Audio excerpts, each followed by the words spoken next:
അതായത് ഇന്ന് ദൈവമുണ്ടോ അല്ലാഹുണ്ടോ ഇല്ലേ എന്നതിലേക്കാണ് മനുഷ്യന്റെ ചർച്ച പോയിക്കൊണ്ടിരിക്കുന്നത്.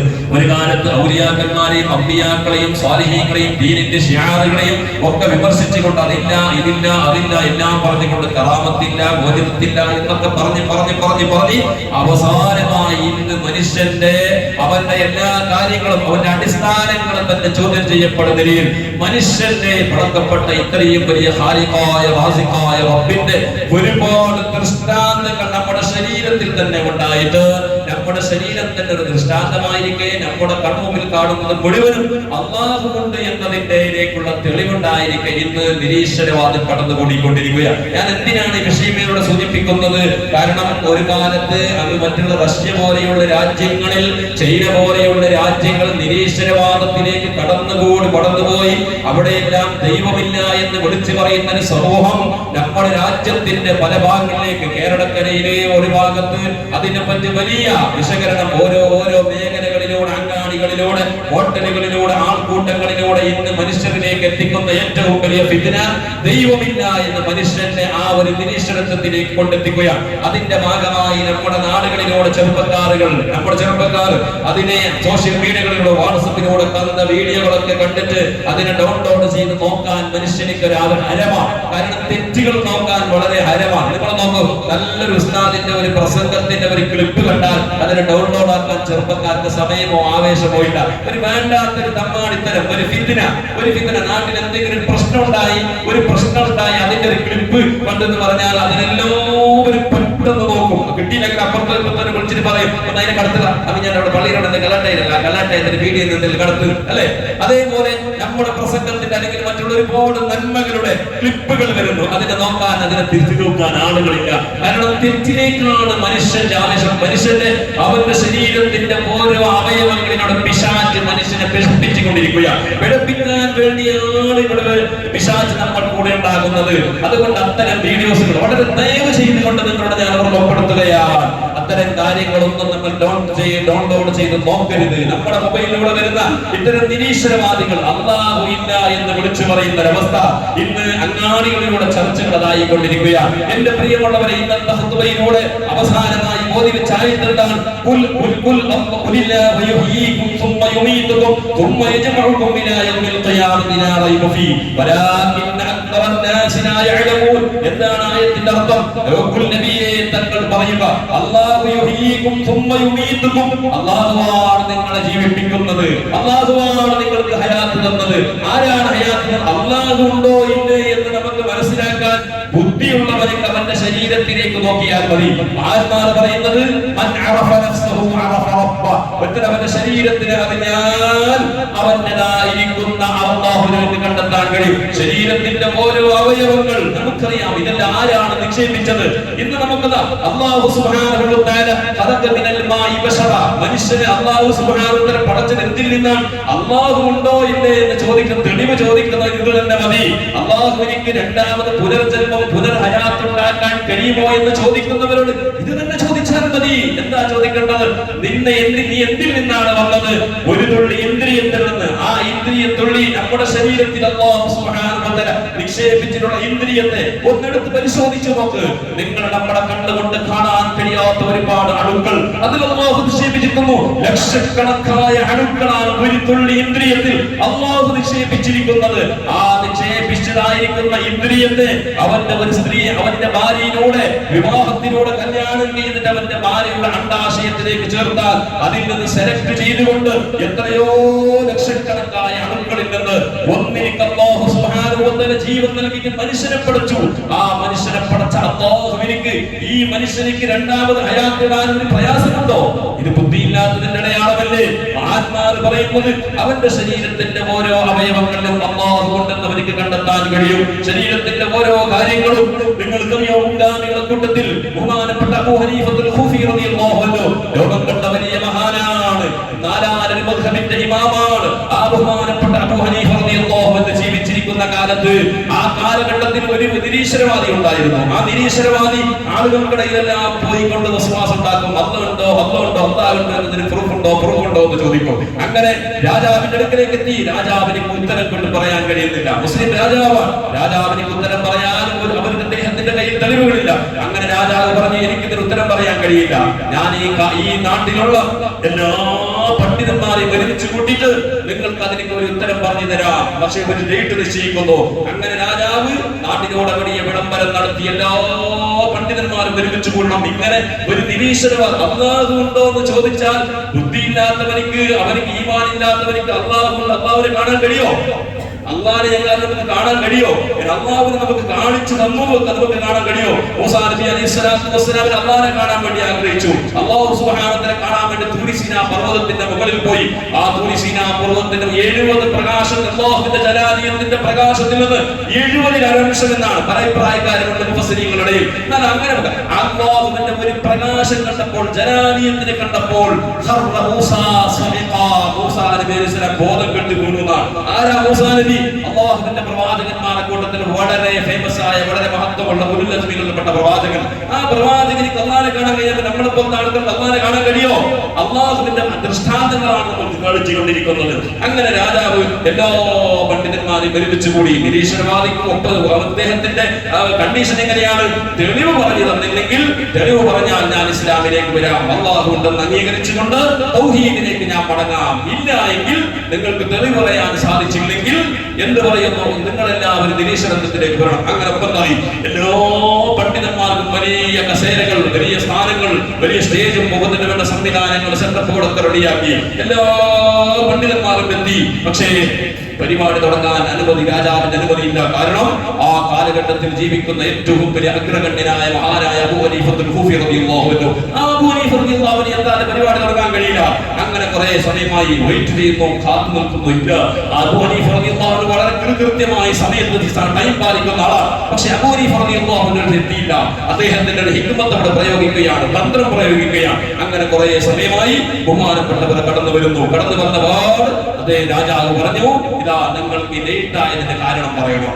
കാരണം ലേറ്റ് നിങ്ങൾ വരാൻ പാടും, കൃത്യസമയത്ത് വരണമല്ലോ. ഇത്ര വലിയ പണ്ഡിതനായിട്ട് നിങ്ങൾ എന്തുകൊണ്ട് നിങ്ങൾ സമയം തെറ്റിച്ചു എന്നതിന് ഉത്തരം പറയണം. അങ്ങനെ മഹാരാജാവിന്റെ മുമ്പിൽ മഹാനായ അബൂ ഹനീഫ റളിയല്ലാഹു അൻഹു പറയുന്നു, ദാ ഞാൻ എന്റെ സമയത്തെ ലേറ്റ് ആയതിന്റെ കാരണം ഞാൻ പറയാം. എന്റെ വീടാണെങ്കിൽ ഈ പുഴയുടെ അക്കരയിലാണ്. പുഴ കടന്നിട്ട് വരണം. പുഴയുടെ അക്കരയിലാണ് എന്റെ പുര, ആ വീട്. അങ്ങനെ ഞാൻ വരുമ്പോ ആ വരുന്നതായിരിക്കുന്ന ഒരു ടൈം ടു ടൈം ബോട്ട് പഴയകാലത്തൊക്കെ ഉണ്ടാവും. നമ്മളിപ്പോ ഈ അജ്റമ ക്രൂസിനൊക്കെ പോകുമ്പോ ബോട്ട് സംവിധാനം തോണിയില്ലേ, തോണിയിൽ വരണം. അപ്പൊ ഒരു തോണി പോയാൽ ആ തോണി തിരിച്ചു വന്നിട്ട് ഇങ്ങോട്ടേക്ക് എത്തണം.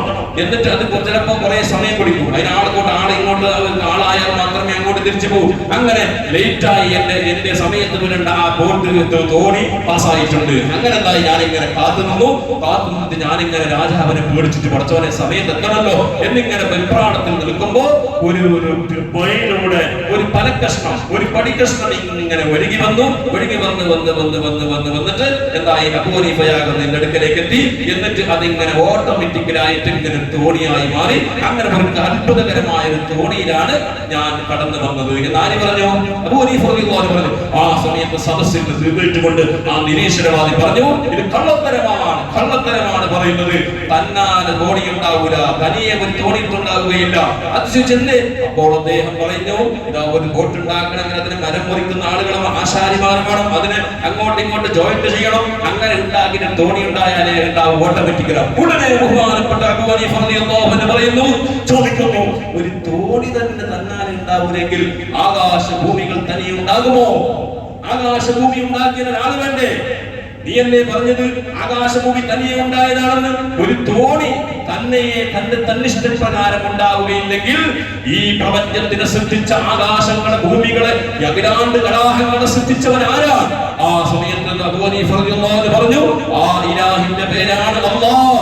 ആ അല്ലാഹുവിന്റെ ദൃഷ്ടാന്തങ്ങളാണ് ഇന്ന് കണ്ടുകൊണ്ടിരിക്കുന്നത്. ബഹുമാനപ്പെട്ട അബൂ ഹനീഫ റളിയല്ലാഹു അൻഹുവിന്റെ മുമ്പിൽ ഒരൊറ്റ ചോദ്യത്തിന്, ഒരു പ്രയോഗത്തിന് ഉത്തരം കിട്ടാതെ അദ്ദേഹം ഷഹാദത്ത് കലിമ ചൊല്ലി ഇസ്ലാമിലേക്ക് കടന്നു വന്നു എന്നാണ് ചരിത്രം പറയുന്നത്. അപ്പൊ നമുക്ക് ചിന്തിച്ചാൽ അള്ളാഹുവിന്റെ ദൃഷ്ടാന്തങ്ങളാണ് ഈ കാണുന്നതെല്ലാം. ഇതെല്ലാം അള്ളാഹുവിന്റെ തെളിവാണ്. അതുകൊണ്ട് മുഅ്മിനീങ്ങളെ, ഇത്തരം നിരീശ്വരവാദങ്ങൾ നമ്മൾക്കിടയിൽ ഞാൻ എന്തിനായി സൂചിപ്പിച്ചത്, നമ്മുടെ ഈ സ്കൂൾ പഠിക്കുന്ന കുട്ടികൾ, കോളേജ് പഠിക്കുന്ന കുട്ടികളിലേക്കൊക്കെ ഇങ്ങനെ വിഷമൈൻഡുകൾ കയറ്റിക്കൊണ്ടിരിക്കുകയാണ് നമ്മുടെ നാടുകളിലൂടെ. ഇതെല്ലാം നമുക്ക് തിരിച്ചറിയുമ്പോൾ ഒരുപക്ഷെ നമ്മളുടെ സമയങ്ങൾ കഴിഞ്ഞു പോയിട്ടുണ്ടാകും. അതുകൊണ്ട് ഇത്തരം കാര്യങ്ങളിലേക്കൊന്നും പോകരുത്. അള്ളാഹുവിന് സംശയം വന്നാൽ, അല്ലാഹ് ഉണ്ടോ ഇല്ലേ എന്ന് സംശയിച്ചാൽ തന്നെ നമ്മുടെ ഈമാൻ നഷ്ടപ്പെട്ടു പോകും. അല്ലാഹ് ഉണ്ടോ ഇല്ലേ എന്ന് സംശയം വന്നാൽ തന്നെ ഈമാൻ നഷ്ടപ്പെട്ടു പോകുന്ന വിഷയമാണ്. അതുകൊണ്ട് ആ റബ്ബിനെ, അള്ളാഹുവിനെ കാണാൻ നമ്മൾ ആഗ്രഹിക്കുകയല്ല വേണ്ടത്, അള്ളാഹുവിന്റെ പൊരുത്തമാണ് നമ്മൾ ആഗ്രഹിക്കേണ്ടത്. ആ അള്ളാഹുവിനെ നമ്മൾ ഇബാദത്ത് ചെയ്യണം, അവന്റേതായിരിക്കുന്ന കൽപ്പനകൾ അനുസരിച്ചുകൊണ്ട് ജീവിക്കണം, തെറ്റുകുറ്റങ്ങൾ നമ്മൾ ഒഴിവാക്കണം. ഏത് സമയത്തും അള്ളാഹു നമ്മുടെ കൂടെയുണ്ട്. അള്ളാഹുവിനെ നീ കാണുന്നില്ലെങ്കിലും അള്ളാഹു നിന്നെ കാണുന്നുണ്ടെന്ന ഒരു ബോധം, ആ ഒരു യഖീനാണ് ഒരു മനുഷ്യന്റെ ഹൃദയത്തിൽ ഉണ്ടാകേണ്ടത്. അതുകൊണ്ട് ഇത്തരം വിഷയങ്ങളിലെല്ലാം അനാവശ്യമായ ചർച്ചകൾ, സോഷ്യൽ മീഡിയകളിലൂടെ ചർച്ചാ വിഷയങ്ങൾ, അനാവശ്യമായ ചർച്ചകൾ പലതും നടന്നുകൊണ്ടിരിക്കുകയാണ്. ഇപ്പൊ പുതിയൊരു ചർച്ച എന്താണ്? ഇപ്പൊ അജ്മീർ ദർഗനെ പറ്റി നമുക്കറിയാം. ഇന്നലെ ഏറ്റവും പ്രയാസമുള്ള, വേദനിപ്പിക്കുന്ന ഒരു വാർത്തയാ അതെ നമുക്ക് കേട്ടത്. അള്ളാഹു സലാമത്ത് നൽകട്ടെ, ആശുപത്രികളെ കയ്യിൽ നിന്ന് രക്ഷപ്പെടുത്തട്ടെ. അതിന്റെ ഇടയിൽ പോലും ഇസ്ലാമികമായി ഒരു മുസ്ലിമായ നാമധാരിയായ ഒരു മനുഷ്യൻ ചോദിക്കുകയാണ്. എന്താ ചോദിക്കുന്നത്? ബേജാറിനും സങ്കടത്തിനുണ്ടാകുമോ? എന്റെ അജ്മീർ ഖാജ, നിങ്ങളല്ലേ പറയുന്ന അജ്മീർ ഖാജാക്ക് പവറുണ്ട്, അജ്മീർ ഖാജാന്റെ ദർഗനെ പോലും പിടിക്കുമ്പോ അജ്മീർ ഖാജാക്ക് എന്തേ അതിനെ രക്ഷിച്ചുകൂടെ? എന്തൊക്കെ ചോദ്യങ്ങളാണ്. ഞാൻ അദ്ദേഹത്തിനോട് തിരിച്ചു ചോദിച്ചു, എന്നാലും നിങ്ങളോട് ഒരു കാര്യം ഞാൻ ചോദിക്കട്ടെ, നീ മസ്ജിദ് അജ്മീർ ദർഗയാണോ വലുത്, മസ്ജിദ് അൽ അഖ്സയാണോ വലുത്? ഏതാ വലുത്? അജ്മീർ ദർഗയാണോ നമുക്ക് വലുത്, മസ്ജിദ് അൽ അഖ്സയാണോ? മക്കത്തെ പള്ളി കഴിഞ്ഞാൽ, മദീനത്തെ പള്ളി കഴിഞ്ഞാൽ മൂന്നാമത്തെ സ്ഥാനത്തുള്ളത് മുസ്ലിമീങ്ങളുടെ ഒന്നാമത്തെ ജിബിലേന മസ്ജിദുൽ അഖ്സയാണ്. ഈ മസ്ജിദുൽ അഖ്സയെ പിടിച്ചെടുക്കാൻ വേണ്ടി തടഞ്ഞു വെച്ചിട്ട് ഒരു കൊല്ലത്തിന് മേലെയായില്ലേ ജൂതന്മാർ ഈ പ്രാവശ്യത്തെ യുദ്ധം തുടങ്ങിയിട്ട്? അല്ലേ, ഒരു കൊല്ലം കഴിഞ്ഞില്ലേ? ഇപ്പൊ അതിലെ മുസ്ലിമീങ്ങൾ അങ്ങോട്ട് കടത്തിവിടാതെ എന്തേ അല്ലാഹു സംരക്ഷിക്കാത്തത്? അജ്മീർ ഖാജാന്റെ ദർഗനെ പറ്റി പറയുമ്പോൾ ഖാജാതങ്ങൾ എന്തേ രക്ഷിക്കൂല എന്ന് ചോദിച്ചുകൊണ്ട് മനുഷ്യനെ ഓരോരുത്തരും ഇങ്ങനെ പോരെന്നിട്ട് ദീനെന്തെന്ന് അറിയണ്ടേ? പഴയ കാലത്ത് പറയാനുണ്ട്, കാട്ട് കോയിക്കുന്ന ശങ്കരാന്തി. നമ്മുടെ ഭാഗത്ത് പറയുന്ന കാട്ട് കോയിക്കുന്ന ശങ്കര. ദീനറിയാത്തവന്, അള്ളാഹനറിയാത്തവൻ, നിമിതങ്ങൾ അറിയാത്തവൻ, ദീനിന്റെ ബാലകൾ അറിയാത്തവൻ ഓനിങ്ങനെ ശരിയല്ല, ഇല്ലെങ്കിൽ പോണ്ടെങ്കിൽ പിറാന്തിലാൻ ചെല്ലിട്ട് നാളെ കഴിയുമ്പോൾ നിനക്ക് നിന്നെ കൊണ്ടുപോണ്ടി വരും. ഔലിയാക്കന്മാരോടും ദീനിന്റെ ശിഹാറുകളോടും കളിക്കുന്നവരോട് എന്തിനാ ഞാൻ പറയുന്നത്? ഇങ്ങനെയുള്ള ആളുകൾ നമ്മുടെ സമുദായത്തിലുണ്ട്, നാട്ടിലുണ്ട്, കുടുംബത്തിലുണ്ട്. വളർന്നു വരുന്ന നമ്മുടെ മക്കളെ തലമുറ വളർന്നു വരികയാണ്. ഭൗതികമായ ചിന്താഗതി മാത്രം, ആത്മീയപരമായ ചിന്താഗതിയില്ല, മഹാന്മാരുമായിട്ടുള്ള ബന്ധമില്ല, ദീനുമായിട്ടുള്ള ബന്ധമില്ല. ഇങ്ങനെയുള്ള വെറും ഭൗതികം പഠിക്കാൻ വേണ്ടി മാത്രം, വെറും ഭൗതികതയുടെ ചിന്താഗതി മാത്രം. ദീനിന്റെ കലാലയങ്ങൾ, അതിനെ പോലും ഇന്ന് ദീനിന്റെ കലാലയങ്ങളെ പോലും ജനങ്ങൾ ഡൊണേഷൻ കൊടുത്തുകൊണ്ട് ദീനിന്റെ പേരിൽ ജനങ്ങൾ ഇന്ന് പിരിച്ചുണ്ടാക്കിക്കൊണ്ട് പണ്ഡിത വേഷധാരികൾ ഇറക്കിവിടുന്ന സ്ഥാപനങ്ങളിൽ പോലും ഭൗതികമായ നിരീശ്വരവാദത്തിന്റെ ആളുകൾ, കുട്ടികൾ വളർന്നു വരുന്നു എന്ന് പറയുമ്പോൾ ഇതിന്റെ ഒക്കെ പിന്നിൽ പ്രവർത്തിക്കുന്ന വലിയൊരു ശക്തികൾ ഇവിടെ വളർന്നുകൊണ്ടിരിക്കുകയാണ്. അതുകൊണ്ട് അത്തരം ആളുകളെ, അത്തരം വിഭാഗത്തിൽ നിന്ന് നമ്മുടെ മക്കളെ സംരക്ഷിക്കേണ്ടത് നമ്മുടെ ബാധ്യതയാണ്. അള്ളാഹു നമ്മളെയും നമ്മുടെ മക്കളെയും അള്ളാഹു സലാമത്ത് നൽകട്ടെ. അള്ളാഹു നമുക്ക് ഈമാൻ, ഉറച്ച ഈമാൻ, യഖീനുള്ള ഈമാൻ അള്ളാഹു നൽകട്ടെ. അർഹമുറാഹിമിനായ റബ്ബ് സുബ്ഹാനഹു വ തആല പറഞ്ഞതും കേട്ടതും നീ കബൂൽ ചെയ്യണം റഹ്മാനേ, നീ സ്വീകരിക്കണം റഹ്മാനേ. അല്ലാഹുവേ, ഞങ്ങളുടെ ഹൃദയത്തിൽ, ഞങ്ങളുടെ സന്താന പാരമ്പര്യങ്ങളുടെ ഹൃദയത്തിൽ, ഞങ്ങളുടെ കൂട്ടുകുടുംബാദികളുടെ ഖിയാമത്ത് നാളോളം വരുന്ന ഒരു കുട്ടിയെ പോലും പഠിച്ചവനെ നിരീശ്വരത്വത്തിലേക്കും അതുപോലെ തന്നെ മറ്റുള്ള ബിദ്അത്തുകാരുടെയും ഇസ്ലാമിന്റെ അഖീദയിൽ നിന്ന്, യഥാർത്ഥ അഹ്ലുസുന്നത്തി വൽ ജമാഅത്തിന്റെ അഖീദയിൽ നിന്ന് വ്യതിചലിച്ചു പോയ ഒരു കുട്ടിയെ പോലും പഠിച്ചവനെ ഖിയാമത്ത് നാളോളം ഞങ്ങളുടെ കുടുംബത്തിൽ നീ ഉണ്ടാക്കല്ല റഹ്മാനേ, ഞങ്ങളുടെ നാട്ടിൽ ഉണ്ടാക്കല്ല റഹ്മാനേ. ഞങ്ങളെയും ഞങ്ങളുടെ സന്താന പാരമ്പര്യങ്ങളിൽ യഥാർത്ഥ അഹ്ലുസുന്നത്തി വൽ ജമാഅത്തിന്റെ സത്യമായ മുസ്തഖീമായ വഴി അതേതാണെന്ന് മനസ്സിലാക്കി അതിൽ തന്നെ സഞ്ചരിച്ച് അതിൽ വിശ്വസിച്ച് അമൽ ചെയ്യാൻ തൗഫീഖ് നൽകണം റഹ്മാനെ.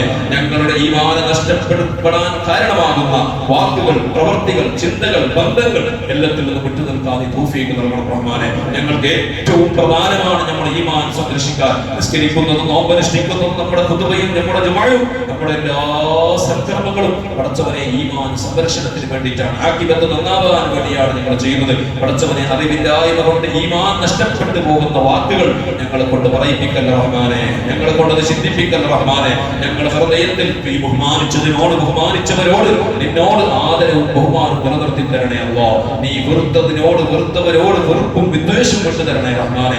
അല്ലാഹുവേ, ഞങ്ങളുടെ നാട്ടിൽ ഐക്യവും യോജിപ്പും സ്നേഹവും ബറക്കത്തും റഹ്മത്തും നിലനിർത്തി തരണേ അല്ലാഹ്. ഞങ്ങളുടെ പള്ളി, ഞങ്ങളുടെ ദീനിന്റെ സ്ഥാപനങ്ങൾ എല്ലാത്തിനും നീ പുരോഗതിയിലേക്ക് ഉയർത്തണേ അല്ലാഹ്. മുസ്ലിം നാടുകളെ നീ സംരക്ഷിക്കണേ അല്ലാഹ്. അല്ലാഹുവേ, നിന്റെ ദീനിന്റെ ശിആറുകളെ, നിന്റെ മഹാന്മാരായ, നിന്റെ ഇഷ്ടദാസന്മാരായ അമ്പിയാക്കളുടെയും ഔലിയാക്കളുടെയും മസാറുകൾ, ദീനിന്റെ ഏറ്റവും പ്രധാനപ്പെട്ട ദീനിന്റെ സ്ഥാപനങ്ങൾ, ദീനിന്റെ ഓരോ ചിഹ്നങ്ങളെ തകർക്കാൻ വേണ്ടി പണിയെടുക്കുന്ന ഇവിടത്തെ കുഫാരികൾ പടച്ചവനെ ചെറിയൊരു ന്യൂനപക്ഷമാണ് പടച്ചവനെ. ഈ മതേതര ഇന്ത്യ രാജ്യത്തിന്റെ മതേതരത്വം തകർക്കാൻ വേണ്ടി പണിയെടുക്കുന്ന ചെറിയൊരു വിഭാഗമാണ് പടച്ചവനെ. അവരെ നീ പരാജയപ്പെടുത്തണേ അല്ലാഹ്, അവരെ നീ പരാജയപ്പെടുത്തണേ അല്ലാഹ്. മഹാന്മാരുടെ ബർക്കത്ത് കൊണ്ട് അവരെ കുവത്തില്ലാതെയാക്കണം റഹ്മാനെ.